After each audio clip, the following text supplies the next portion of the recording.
you ever seen Marsh better than what he was tonight? No, he was dialed in. He was making quality pitch after quality pitch, and even when he fell behind a couple of hitters to battle back, no, that was an exceptional performance by him.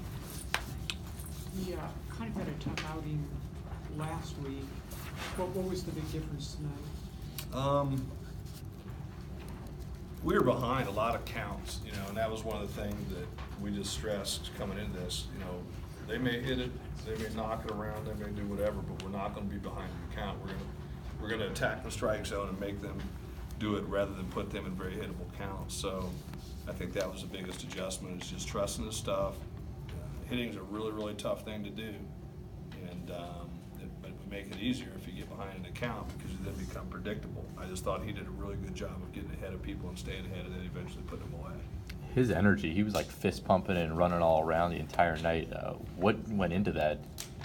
Well, you would hope, and that's what it's competition that it should be. I think our guys were excited to play an opponent maybe quote unquote we're not supposed to beat. So it was, it felt different for the guys in the clubhouse. We came off a tough loss on Tuesday. Nobody liked that feeling, and I think it was just some resolve, some refocusing on what it takes to win, and not letting your teammates down.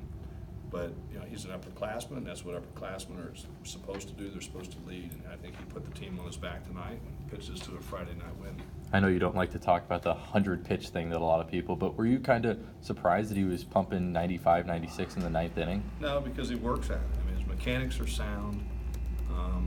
I can't remember if I said it in here or somewhere else, but I mean, his pre-start routine is as good as there is that anybody I've ever been around. So he takes care of his body, and that's what we look for more, is like, what's the guy doing stuff-wise? Is he falling off his mechanics? Is his velo dropping? But yeah, I mean, he's still 95 in the ninth, and he would have punched me in the face if I'd gone to take the ball out away from him. So, and he's bigger and stronger than me. Is this the next step in his evolution, being able to work really deep into some of these games where he's being more efficient than he has been? Well, yeah, I mean, truth be told, I mean, we left, 14 on tonight.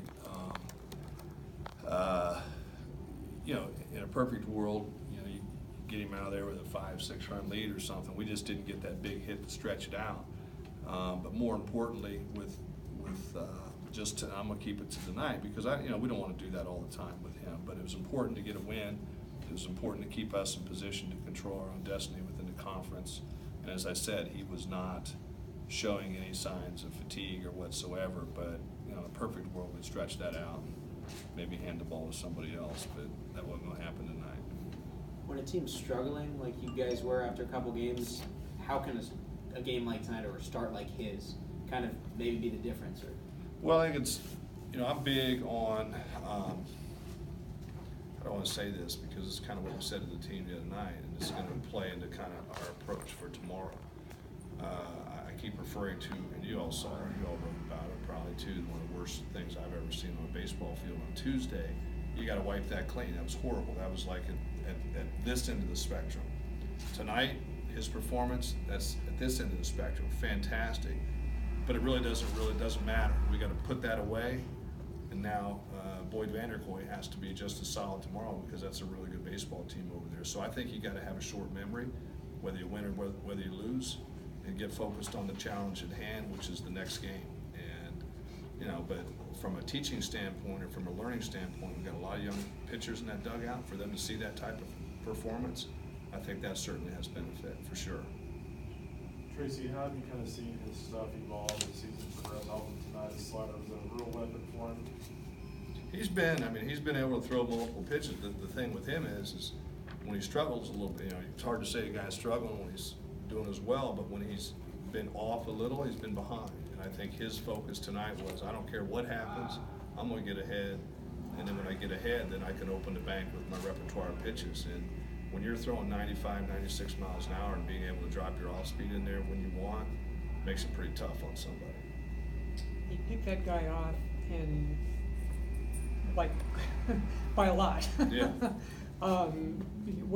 Just that one situation there, what did that kind of say? Well, that was a momentum thing. I think it was 2-1 at the time, I think, and that was leadoff guy on. I mean, that was you know, I've said multiple times, this game, this conference is a really good conference. It's gonna come down to those one or two plays in a baseball game that could take the game out away from you or give you the win. And I think that, you know, and I'm not critical of them, we've done it. So, but that's a key play in that situation, because that leadoff guy on clearly with the guy that's on his game, and when you give him an out like that, like they gave us, I mean, I thought it certainly got our momentum back in our dugout.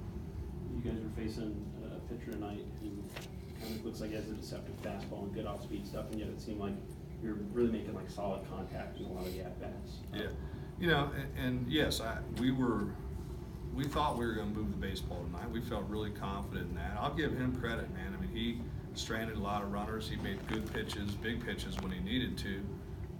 But we were really confident. You know, Mike Early talking to the hitters before the game, we felt like we were going to put some runs up tonight on him. And that's, in fact, that's what he said. Don't look at his ERA. I think we're fine. And you know, he shut us down run-wise, but I was pleased with our bats we were able to put together off of them. How did you feel about the fan turnout tonight? It's great. You know, we appreciate the people's support as always, and you know, hope they come out again. How do you expect wins like this like big wins against big opponents like Oregon State, to draw more fans to games? Well, I don't know. Everybody loves a winner. Yeah. I'll ask Kelly, the ticket person in the back of the room. She probably is better. She's probably wanting more wins, so we sell more tickets, right, Kelly? Yeah. We had 8 hits from Carter on down tonight, so the bottom of the order, if you want to put it that way, really gave you some nice production. The balance, I thought, was key, you know, and that's what we strive to put together as an offensive lineup that can execute top to bottom. And when you have that balance, it makes it tough on the opposition. Those guys executed perfectly. Outside of maybe a couple of bats, I thought we gave away. But other than that, if you just keep grinding out the bats, I think we've got capable people 1 through 9 in our lineup to do damage. I think I'm looking at that. Everybody got a hit tonight. Everybody started got a hit tonight. That you couldn't ask for more than that. Like you were saying with the confidence facing a guy like that, are there certain styles that you guys, opposing pitchers, that you guys feel more confident against, or the lineup, or is it? Well, I mean, no. I mean, he throws strikes. I think, what do you have, like 5 walks coming into the game, you know, on the season. So it tells you he's going to be in the zone. I'll take our chances with somebody that's going to be in the zone. We've got really, you know, I think we hit. You know, guys are pretty smart. They executed their plan. But still, it's one of those games. I'll be very honest with you. I look up in the 8th inning, we're up 4-1. You felt like you dominated the game. In the back of your mind, you're going, "Gosh, we've left." I didn't know what it was till after the game. We left a lot of guys on base. They're one more guy getting on in the 9th from bringing up arguably the best player in the country, one swing of the bat from tying the game. So you know, we've seen stranger things have happened. So I was really proud of our guys for not letting off the accelerator at all tonight. And Alec was certainly key to that.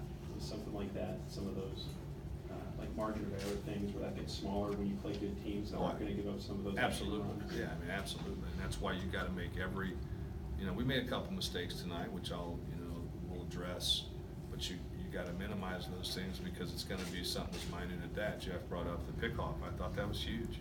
You know, I thought that was huge, and got the momentum back in our dugout. It's when you're playing good teams, yeah, you have to capitalize on their mistakes, and you can't make mistakes. The play that Carter made in the 8th arguably was even more of a momentum swing than the pickoff. How have you seen his growth as an outfielder, just from a defensive standpoint out there? Well, he's a competitor, and you know, and I love having him on the field because he's always into it, you know, and I've said this numerous times. You know, his still sneaks in there and takes infield at third base, you know, so he's in his mind he's an infielder. For us right now, he's an outfielder, but he's embraced the role. He works at it. He's not super fast out there, but he works at getting his jump. So he's a confident player. If you've ever talked to him, which I know you have, you know, he's a confident baseball player, and I think he takes that over to the field. Maybe if we have somebody out there that they're not confident enough to make that dive at that point, which we've seen the last week, he made it, and it's a big play for us. With RJ, just how did the meetings with the doctors go this week? He's fine. I mean, he'll be back before the season's finished. Yeah. Do you have a more like specific timeline yet on him, or like a best case No, scenario? we're gonna, or- we'll be cautious with him and getting back to a point where, that we're not gonna sacrifice quality and not sacrifice, where he is, but, it's nothing, all indications at this point, it's nothing tremendously serious. So we'll be cautious with him and get him back when he's ready. Is Sam gonna start on Sunday? What's that? Is Sam gonna start? I have no idea who's gonna start on Sunday. Did we not announce TBA? No, we did. Just Okay. taking the candidates. So I'm wondering why you're asking me who's gonna start on Sunday. Is that a? Read our game notes. Will some of that just depend on maybe how tomorrow goes and who you might have to use? Yeah, it's one game. I mean, it's one game at a time, and particularly, come on, guys. I'll say, if your Sunday starter's on the shelf and we announce to be announced or to be determined, we're gonna play this one game at a time, and we will let everybody in here know at the appropriate time who's starting on Sunday. You've had a handful of what I'll call messy games in a row. Oh, you can call it that. I would agree with you. Going back to maybe the Arizona finale, what does it feel just to play a game that was as clean as this one, kind of had a postseason feel to it? The word I was using was sloppy. I think our play has been really sloppy as of late. But I'll also say this, I think, we tend to forget sometimes that we're playing a really, and I'm borrowing someone else's expression, I can't remember whose, but you're playing a really tough game with some very young kids. And sometimes we forget that. As difficult as our play has been, as difficult, I keep referring to Tuesday, because again, that was one of the worst things I've ever seen, one of the toughest losses I've ever been a part of. And I think that I appreciate everyone that traveled.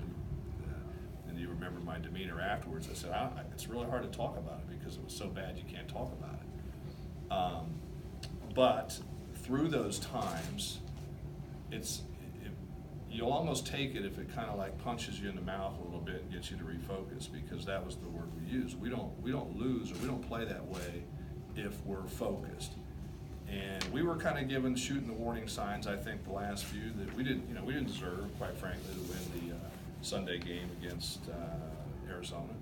And we got nipped on a team that we shouldn't have been beaten by. So the warning signs were coming. I think it was the ultimate gut punch for us on Tuesday to wake us up.